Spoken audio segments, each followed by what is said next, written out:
Oke, assalamualaikum warahmatullahi wabarakatuh. Pada kesempatan kali ini kita akan membahas mengenai pengawasan dan pengendalian dalam manajemen pemasaran. Perlu diketahui bahwa yang namanya aspek pengawasan dan pengendalian ya, tidak hanya pada pemasaran saja, itu memang sangat-sangat kurang diperhatikan. Kita seringkali sudah merencanakan sesuatu dengan baik, yang penting sudah melaksanakan, tiba-tiba hasil yang diinginkan tidak sesuai gitu. Jarang sekali kita mengevaluasi. Yang penting kelihatannya udah perfect aja, tapi ternyata hasilnya masih kurang gitu. Jarang sekali kita melakukan proses pengawasan dan pengendalian. Dan seperti yang kita tahu bahwa pengawasan dan pengendalian itu dilaksanakan saat kapan? Saat awal, bahkan saat perencanaan, saat pelaksanaan, dan saat setelah pelaksanaan kegiatan ya. Di awal sebelum kegiatan, di tengah atau saat kegiatan berlangsung, dan juga di akhir itu ya, kalau teman-teman ingin refresh lagi mata kuliah pengantar manajemen. Apalagi aspek pengawasan dan pengendalian pada pelaksanaan manajemen pemasaran hasil pertanian sangat-sangat kurang diperhatikan, terlebih di negara-negara maju yang kita masih banyak terkendala, baik itu dari sisi sosial maupun dari segi teknisnya ya. Nah, kesulitan pengawasan dan pengendalian ini sering disebabkan karena sifat bulky hasil-hasil pertanian. Apa itu? Yaitu karena mengambil banyak tempat. Sifat fisiknya yang banyak, satunya aja gede-gede gitu. Sehingga sulit untuk dipindahkan, berat, fisiknya kaku, banyak dan sebagainya. Contohnya aja seperti di gambar. Ini kalau ada panen semangka gitu ya. Terus semangka satunya besar-besar. Nah, banyak lagi. Kita susah untuk melakukan pengawasan dan pengendalian satu aspek aja, aspek produknya sendiri. Aspek produknya sendiri, mana sih yang masuk grade A, mana sih yang masuk disertasi ya, disertasi, mana sih yang bagus atau enggak. Kadang-kadang kita ngelihat di pedagang itu ya manis manis manis gitu, tapi ternyata ketika kita beli dari 5 semangka misalnya, ada satu yang enggak manis gitu, atau mungkin ada satu yang sedikit busuk. Nah, karena apa? Ya karena emang susah gitu. Sifatnya yang seperti itu banyak, butuh orang yang telaten gitu. Itu dari segi teknis ya. Karena hal ini sering sekali terjadi di negara-negara berkembang termasuk Indonesia. Disebabkan karena faktor teknis maupun non teknis. Non teknisnya ya sosial ya, dari segi sosial misalnya ya, pedagang nggak ada masalah tuh kalau di antara 5 ini sebenarnya tidak boleh ya dan diharamkan. Di antara 5 ini ada satu yang cacat gitu, ada satu yang cacat ya, ngomongnya manis semua aja, dan dari konsumen ya paling ngedrumel biasa gitu. Dari 5, 4 yang manis, satu ya wajar lah gitu.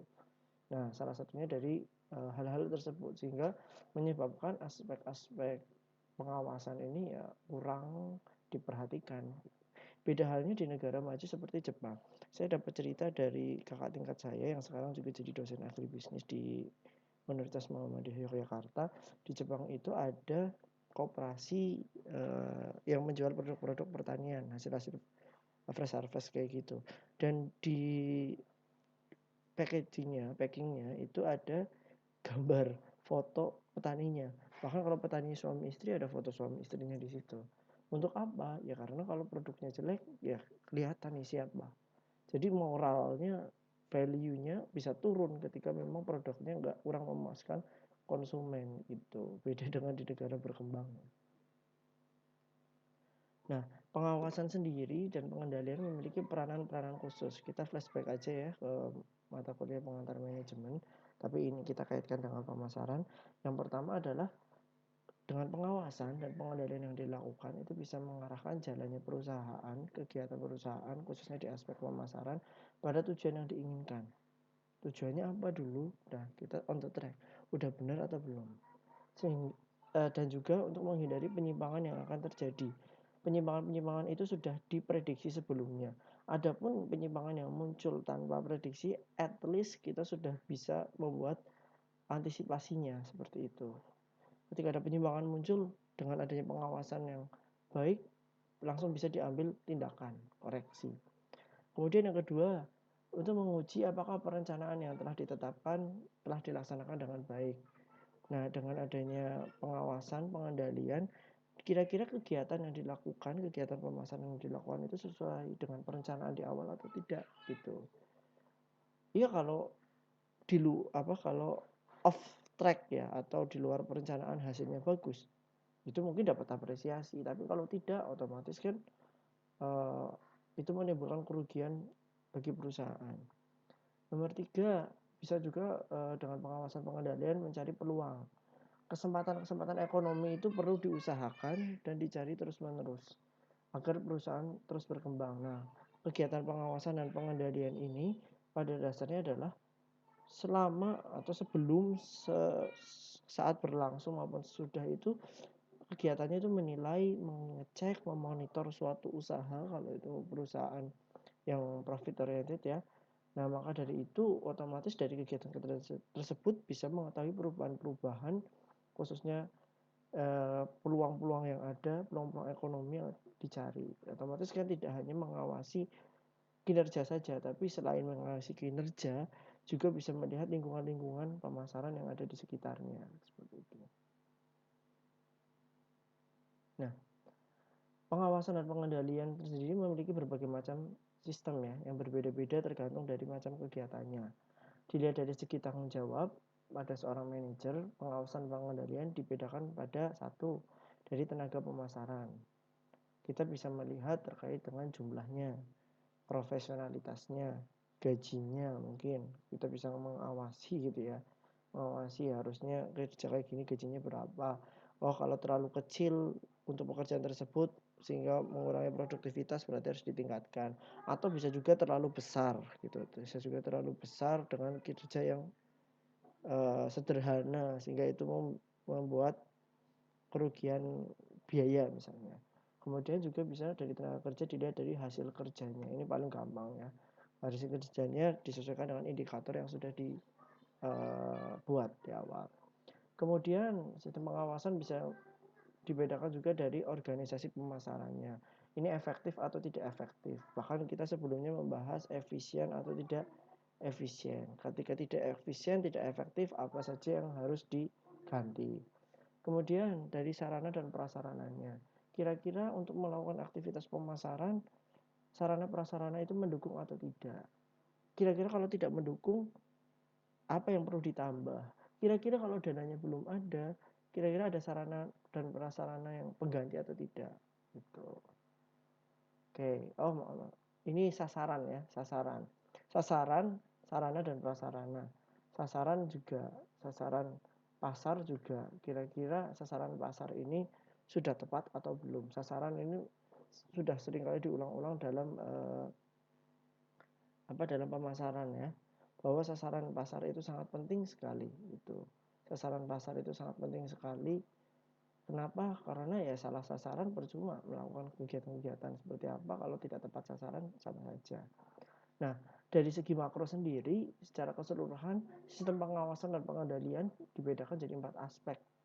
Yang pertama adalah mengawasi dan menyelidiki perencanaan apakah sudah efektif sesuai dengan yang ditetapkan atau belum. Perlu diingat tadi bahwa pengawasan dan pengendalian itu dilaksanakan sejak kapan? Bahkan sejak perencanaan dibuat. Mengendalikan, mengawasi perencanaan pemasaran tersebut. Sudah tepat atau belum? Mengawasi perencanaan apakah perencanaan ini sesuai dengan data di lapangan atau tidak. Kira-kira strateginya bakalan efektif apa tidak. Itu nomor 2. Mengawasi dan mengendalikan strategi pemasaran yang sedang berjalan. Kira-kira ketika sudah berjalan, itu sudah ditetapkan dengan baik belum? Dilaksanakan dengan baik belum? Kemudian yang ketiga, mengawasi dan mengendalikan penampilan perusahaan. Penampilan perusahaan itu apa? Ya, paling gampang adalah dalam posisi untung atau rugi. Kalau teman-teman melihat sekarang pada masa pandemi ini, kita melihat performa perusahaan yang suka main saham atau yang belajar saham, yang melihatnya dari mana? Ya dari performa perusahaan itu. Apakah perusahaan kira-kira dalam performa yang baik dilihat dari apa? Kondisi keuangannya. Dan itu berdampak pada nilai sahamnya. Sahamnya naik atau turun. Beberapa perusahaan-perusahaan kemarin saat pandemi turun ya, saya mungkin bisa di cross check lagi, saya bisa salah, saya ngikutin Indofood ya. Indofood itu terjun bebas loh, padahal itu produk sejuta umat yang ya ibaratnya dibutuhkan juga pada masa pandemi. Tapi kemarin saya ngeliat di Instagram nabung saham, itu termasuk yang turun gitu. Kalau perusahaan-perusahaan seperti minyak emas, itu memang turun gitu, memang turun. Tapi perusahaan-perusahaan yang ya semua terdampak ya, cuma turunnya terjun payung gitu, turunnya terjun payung. Nah, kalau teman-teman kepingin tahu performa perusahaan, penampilan perusahaan, salah satunya memang dilihat dari posisi untung atau ruginya, bisa lihat laporan keuangan tahunan perusahaan. Atau kalau melihat dari sisi sahamnya, bisa akses idx.co.id, idx.co.id, nanti itu bisa melihat pergerakan saham. Gitu. Kemudian yang keempat, mengawasi dan mengendalikan efektivitas semua aspek. Misalnya gimana dengan perubahan tingkah laku konsumen. Ini perlu banget diawasi dan ya dikontrol lah tingkah laku konsumen. Berubah apa enggak. Konsumen masih suka dengan gaya yang sama atau menuntut produk yang berbeda atau presentasi yang berbeda. Segmentasi produk dan konsumen. Kira-kira produk yang dijual saat ini berubah atau tidak sih segmentasinya? Oke, mungkin segmentasinya wanita umur 20 sampai 45 tahun. Iya, umur 20 sampai 45 tahun. Tahun ini akan sangat-sangat berbeda dengan umur 20 sampai 45 tahun tahun 2040 misalnya. Nah, itu kan perlu ada perubahan-perubahan atau perlu adanya koreksi-koreksi yang ada. Kemudian organisasi pemasaran yang ada kira-kira masih relevan enggak gitu. Strategi peramalan yang dilakukan juga iya, advertensi periklanan juga iya. Iklan zaman sekarang sama zaman dulu beda coy gitu ya. Itu sangat-sangat berbeda, penekanannya berbeda gitu. Bahkan jangankan zaman sekarang sama zaman dulu, iklan di negara kita dengan negara Thailand aja sudah beda. Kemudian keadaan kepegawaian khususnya tenaga sales. Zaman dulu ya tenaga sales kalau bisa direct selling, bisa bagi-bagiin brosur, it's okay. Sekarang nggak bisa gitu. Koreksinya sekarang tenaga sales ya yang bisa IT. Salah satunya itu. Strategi harga yang dilakukan sama ya, ini udah dibahas. Strategi pemasaran yang lain. Contohnya dalam melakukan penilaian, pengecekan, pengawasan ini diperlukan alat ukur dari setiap aspek yang memiliki alat ukur yang berbeda satu dengan yang lain. Kalau mau mengukur penampilan perusahaan ya dengan untung dan ruginya. Kalau mau mengukur tenaga sales ya dengan jumlah penjualannya. Nah, untuk sistem pengawasan sendiri ada yang terbuka dan yang tertutup. Karena ada data yang memang tidak perlu diketahui banyak orang, hanya untuk kalangan pembuat keputusan saja. Di sisi lain ada pula data yang boleh diketahui oleh siapa saja, bahkan diiklankan agar data tersebut diketahui banyak orang. Masuk lagi ke pembahasan saham. Nah, di saham itu sendiri kan otomatis orang-orang yang sudah IPO atau sudah go public ya, perusahaan yang udah IPO atau go public, dan biasanya ada laman TBK-nya di belakangnya atau terbuka, dan itu harus memang biar apa? Biar para investor atau calon investor itu mengetahui laporan-laporan keuangannya, penampilan perusahaan atau performa perusahaannya. Biasanya yang di go public itu yang keuangan gitu. Selain yang keuangan, biasanya itu dikonsumsi oleh perusahaan. Karena apa? Dari keuangan sendiri kita juga udah melihat kok ini perusahaan sehat apa enggak, perusahaan bisa bayar utang jangka pendeknya apa enggak, utang jangka panjangnya gimana, asetnya pribadi, modal sendiri sama modal dari luarnya banyakkan mana dan sebagainya. Kita sudah pernah bahas di manajemen finansial. Adapun hal-hal yang bersifat non keuangan ya, biasanya itu dikonsumsi oleh kalangan-kalangan tertentu, misalnya kendala-kendala yang ada di perusahaan, misalnya kendala-kendala konflik-konflik yang ada di dalamnya dan sebagainya, itu biasanya di intern perusahaan. Maka dari itu ada audit internal dan eksternal atau audit dalam dan luar. Biasanya audit yang dari luar itu hanya menyoroti bagian keuangan. Sementara audit yang ada di dalam selain keuangan itu mau audit yang lainnya, produktivitas, karyawan dan sebagainya.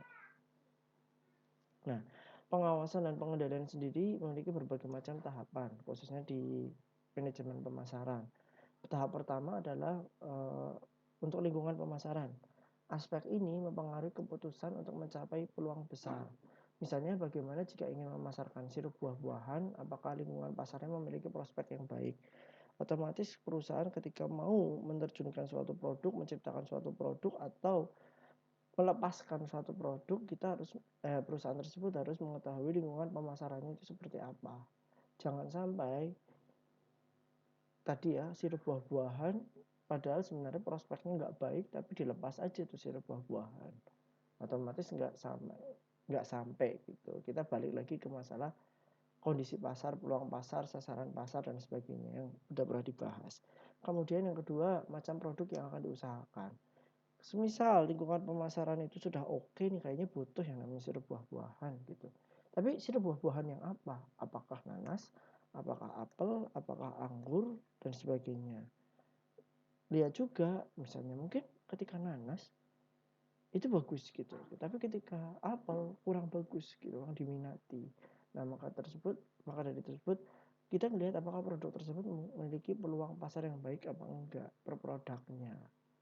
Ketiga, keputusan yang dilakukan bila produk telah ditetapkan. Misalnya kita sudah kepilih menetapkan produk A gitu ya, apel misalnya.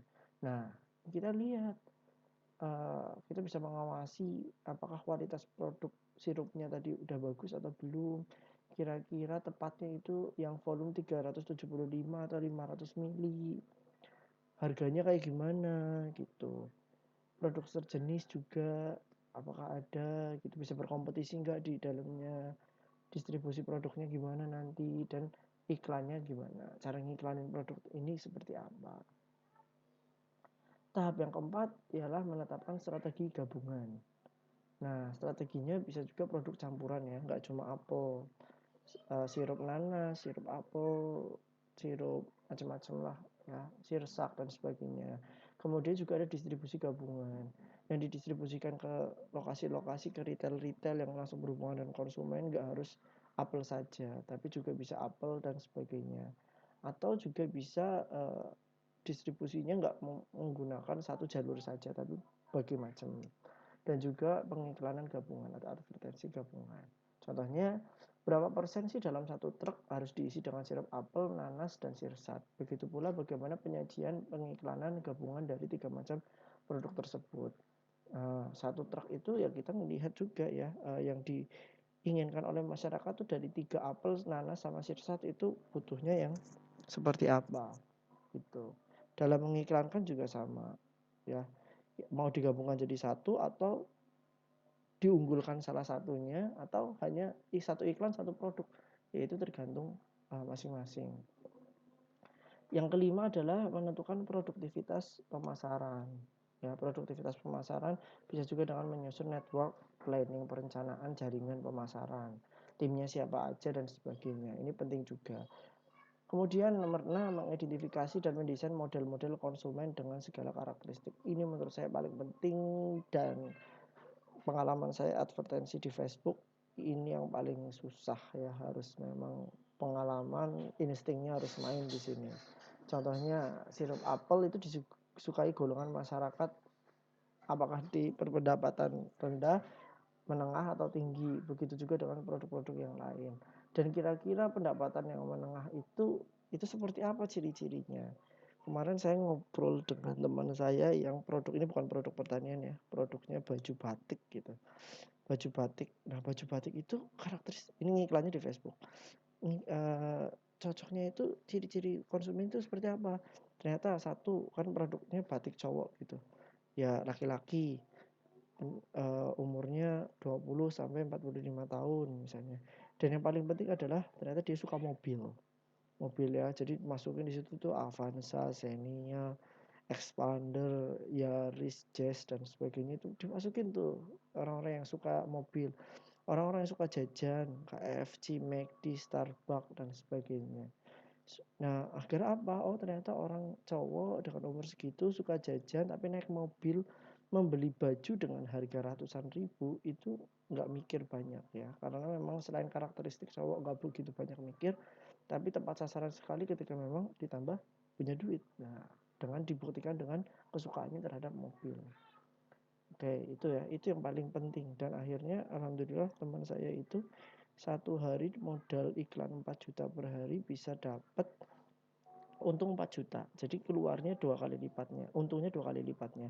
Kalau modalnya 4 juta ya dapatnya 8 juta. Ya dipotong biaya iklan kan jadinya untungnya margin pemasarannya itu 4 juta per hari. Seperti itu. Emang itu yang paling membuat saya pribadi juga yang paling perlu perhatian keras di situ. Kemudian tahap ketujuh, menentukan siapa penjual dan cara menjualnya. Kita bisa milih loh produk-produk kita gitu. Kalau misalnya dari perusahaan ya, apakah perusahaan itu mau langsung ke pasarnya, usahanya langsung ke konsumennya, atau kita perlu agent-agent gitu, agent-agent marketing dan sebagainya. Tergantung, kita bisa ngukur diri kok gitu. Kalau mobil nggak mungkin lah perusahaan mobilnya langsung turun. Dia butuh selain dari perusahaan itu agent marketing resmi dari perusahaan, kadang-kadang memang ada agent-agent yang tidak resmi ya, tidak resmi tapi nanti arahnya juga ke resmi. Kalau misalnya dulu Maicih, Karuhun ya, Kripik, Zanana gitu, itu perlu agent, perlu marketing, makanya open reseller, open dropshipper, open marketer dan sebagainya. Karena perlu, kalau dilakuin sendiri dia udah mikir produksi, mikir pemasaran, puyeng. Makanya pakai cara tersebut.